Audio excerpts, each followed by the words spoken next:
Hello, hello. This week at Divine Shift with Chelsea, it only took me 60 minutes to get this working today. There was some crazies happening, but now here we are, live and together over the internet. So welcome. Welcome, Chelsea. Thank you. This is Chelsea, and Chelsea is was previously a registered massage therapist, RMT, and she is a wonderful human, playful, silly, creative, and she's also my friend. So I might be biased, but I think lots of people think she's awesome. So I'm very excited to have this conversation today. What we wanted to talk about, I've titled it staying hopeful in challenging times, like staying present and hopeful in challenging times, which is kind of hilarious because I just spent 60 minutes having this stupidly challenging time. So I'm staying present and hopeful. But we're going to talk about Chelsea's journey with her physical health, which also relates to mental health and spiritual health, of course, and then relationship health and all those things. Can you remind me? I don't have my notes in front of me because I'm not with my laptop now. I'm on my phone in a completely different room than I intended to be. But can you just tell us the name of the health condition that you were that you have, and and then just a little bit about like when you realized you had it, and then we'll get into like the journey of, because let me just tell the audience what happened was that you were like bedridden for a year basically and needed help with basic things. um, but now you're here and you're driving again and you can be in the daylight and you can look at a computer screen. So things have changed and shifted, and so many of us have had challenging times and had times where we didn't know what the F was going to happen, but we had to go step by step. And so you've like literally physically sort of gone like step by step and then made it to this point. So yeah, can you tell us a bit about what about this, what it's called, and all that? Yeah, so it's called chronic fatigue syndrome, and There's some a people note. call it myalgic encephalomyelitis. So the acronym is ME/CFS. And it started for me at the end of 2018, and I was diagnosed in 2019. And so what was it like at the beginning? Like what were the symptoms like, and how did it affect your? Um, when it first started, I had like three different bouts of almost like flu-like fatigue that lasted like 5 days, that were like a month apart. And then I was normal in between and after. And then in 2019, I noticed like slowly that my energy levels were decreasing and I had fatigue symptoms. Fatigue was pretty much the only symptom at the beginning, except maybe heart palpitations as well. Because I remember I was running up a hill, like trail running, and I remember like my heart pounding and being like, what is going on? Like, why is my heart pounding so much? So Mhm. there was some other symptoms besides fatigue at the beginning as well, but it just kind of slowly progressed. Um, 2019 wasn't that bad. I was still working two jobs and I was still able to travel and have a normal social life and date and everything. And then at the end of 2019, I had a crash, which is a common thing that happens with this condition where you just like hit a wall and you get an onslaught of symptoms and you typically have to lay in bed or lay on the couch for several days, and it can last for months for some people. Um, and then I realized, okay, I need to make some changes in my life. And then, yeah, it kind of went from there.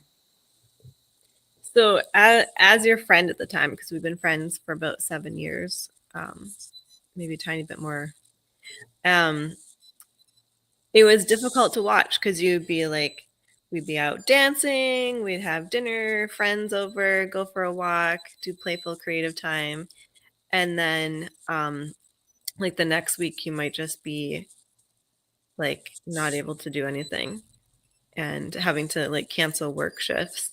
And yeah, and then for a while you could talk on the phone, have conversations and stuff, but then even like during that, was it 1 year that you were bedridden, or was it a bit more than a year? It was a bit more. It was so that followed a bad crash at the end of 2022, where I had been improving in 2022 quite well because I learned some new tools, but then I didn't have some other tools that I now know. And I had a bad crash, didn't cope well with it. And then I was bedridden about a year after that bad crash because my health just continued to decline after losing my house and my job and the stress of all of that and moving in with my parents. Mm-hmm. And then it lasted about a year and 3 months, like 15 months being bedbound, unable to leave my bed, just laying in bed. All I could do was go to the bathroom. Just walk to the 13 steps to the bathroom 7 to 10 times a day. That was my outing Oh gosh. for Um, 15 months. Yeah. so what was it like living like inside your mind, inside your body, like with your soul? Like what were you doing to like keep yourself going mentally? And Um, I remember like making up games. Like one time I made up a game where I challenged myself to learn all the names of all the states. And I couldn't even look at my phone screen to check like if I was right. I would have to My mom would come down and bring me dinner and then I would ask her questions or I would call her for a minute and ask her about some of the states. And I ended up memorizing and like just in my head I would say all of the names. I only got to like 20 and then I got to like 32 or something and then I got all the way up to 52. So that was like one game I played. like a memorization. Do you feel like Yeah, you that? Like could you still say them all? no. But I probably would get more than I did at the beginning Yeah, now. that's awesome. But yeah, other things. Oh, like one thing I would do is I focused a lot on the future. Like I made goals for myself, and then when I was in a really bad headspace, I would focus on my goals for the future and like look towards the future so that I didn't have to focus on myself in the present moment, which was unbearable. And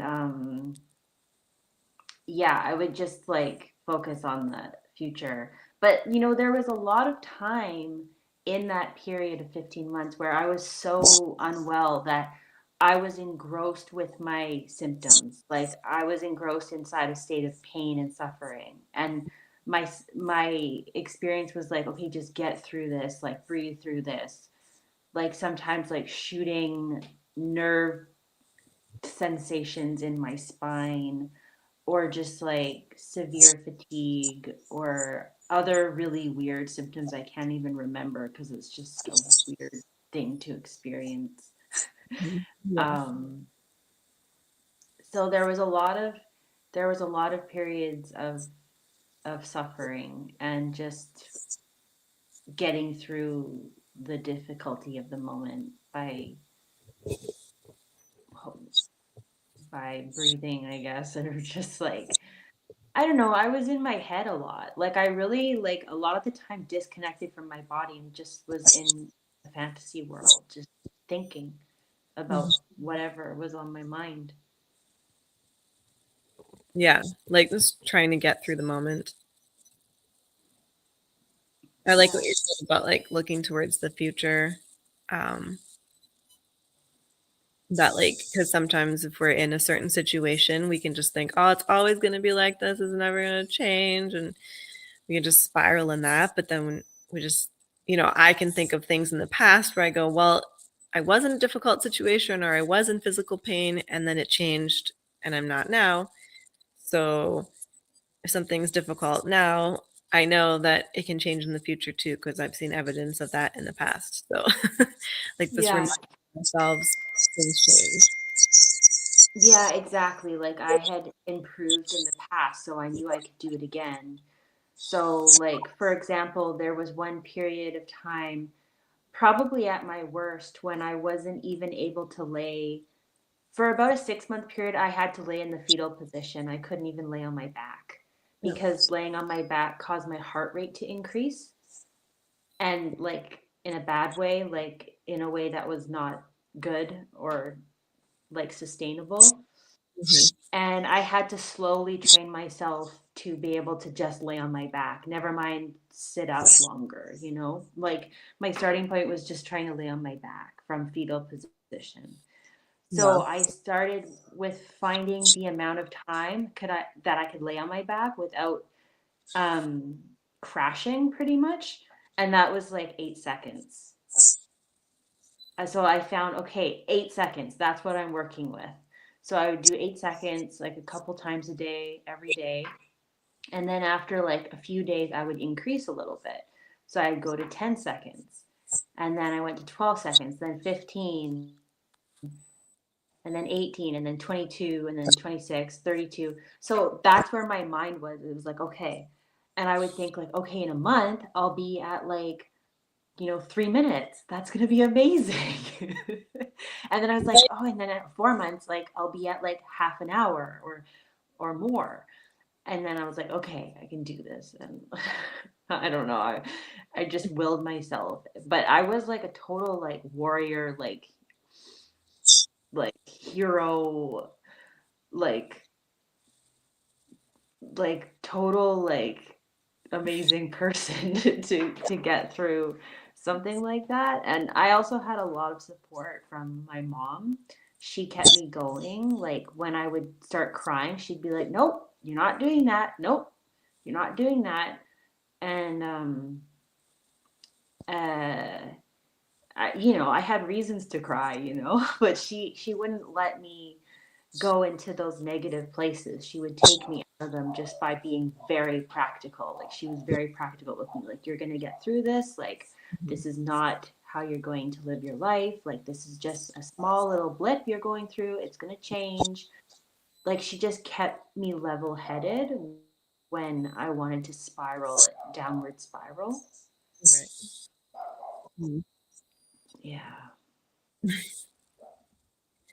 And so like it like what changed? Like how did you get from getting through that to now? Like you're sitting up, there's light, you're able to look at the screen. Yeah, I mean, just slow incremental training, like I was discussing with the laying on my back by increasing the amount of time. So I did that with sitting up. I did that with brushing my teeth. I did that with clipping my nails. I did that with feeding myself with a wooden spoon. So I increased that. I did it with then bathing. I did it with increasing my light exposure. Everything was like a rehabilitation process. Mhm. And then alongside and on top of that, I was working with a specialist in chronic fatigue syndrome, and he put me on medication and supplements. And then also there was just a whole influx of community support when my friend created that GoFundMe, Amanda, Mhm. and just that huge amount of support pouring in was like, okay, like I have to do this. Like, there's all these people that paid money to see me get better. I can't let them down. That was part of it, but not so much about the money. I'm kind of joking about that. I'm more like just feeling that support around me Yeah. was really supportive. Like people were sharing their energy with you, sharing their frequency with you and showing Yeah, because that they love because you. for the first like year of being bedbound, or maybe, the first like 6 months, no one really knew how ill I was. Like, I wasn't talking to anyone, and people didn't know why. And it was just kind of everything was invisible. I was invisible. And then I talked to Amanda, and she has chronic fatigue syndrome as well, and hers is in remission, and she's doing well. And I told her what was going on, and she knows how bad it can get Right. for people with this condition. So she took it very seriously and took steps to do the campaign for me. That's awesome. It's so important when someone actually can understand, like they know firsthand or they witnessed it. Because like Yeah. as your friend from far away in a different city now, and we always have our own things going on, but I had some serious things going on. I was like, I don't know what's happening with her. Like it was so hard for me to understand. And Mhm. like part of me feels bad about that. And I'm just like, what could we have done differently? Or like how could have, it was tricky from the outside, Yeah. and not being nearby. But I just was like so thankful for your mom, and that you had somebody with you. And then when Amanda had started that campaign, and like the information was being shared and articulated more clearly, I was like, oh man. Like, yeah, I felt thankful for that too. But yeah, Mhm. I'm glad that you knew people were loving you and caring for you, and I'm also glad that you were taking that, like you were doing what you needed to do for yourself regardless of if people understood or yeah. Yeah. Because I love you. And sometimes just like, oh my God, like, should I have like fundraised my own money and then just like flown out there and then been by your bedside? Like, probably. Like, that's probably what we should all fucking do for each other. Um, but then life just be life, and you're like, I don't know how to get there. I don't have the finances. Like, I I'm saying that and being vulnerable in my like feelings about that publicly, because I feel like probably many of us have felt like that about different things. It's like, how do I get there? Like, what do I do for them? Like, what do I say? And sometimes it's just like a black hole. Like, I don't even know what's happening with you, but I know something's happening, but I don't know how to connect with that thing. So like, what do I even do? Or Yeah. maybe sometimes there's something about it that you can't accept within yourself, so then you can't even get near to it because spiritually there's like something about it that you're not dealing with within yourself, so you can't, you know what I mean? It's just like, humans, what are we doing? Yeah, and also like the illness is so misunderstood, and so also just so shrouded in mystery, even for the person that has it. Like, I don't fully understand. I don't understand what's going on in my body. Like, and even like medical professionals and researchers like are have mixed theories about what exactly is going on in the illness. Like, Mhm. so there's a lot of mystery and confusion and uncertainty, and yeah, so it would make sense that your support network would feel that way as well. But at least for me, like, I felt like I wasn't gaslit by people around me, and people believed that what I have is serious, and they um, didn't think I was lying or making it up or something weird like that, Yeah. or thinking that it wasn't real or something, because that does happen with this illness as well. Mhm. So I at can least I don't have to deal with that. We'll wrap this up shortly here because I know we don't want to take up too much time. But something that popped into my mind is just like about teenagers. Like, I wonder, if like a teenager was having these symptoms and feelings, like that, I feel like that would just be freaking difficult if you're in that teenage stage of life and your parents are like, get up and do something, don't be lazy, like stop laying around, like why aren't you motivated, like things. Mm-hmm. You want your child to be accomplishing things and not look like they're depressed or whatever might it might look like to you on the outside, but for the person who is experiencing it, it's like I freaking can't, like my body is um not functioning correctly.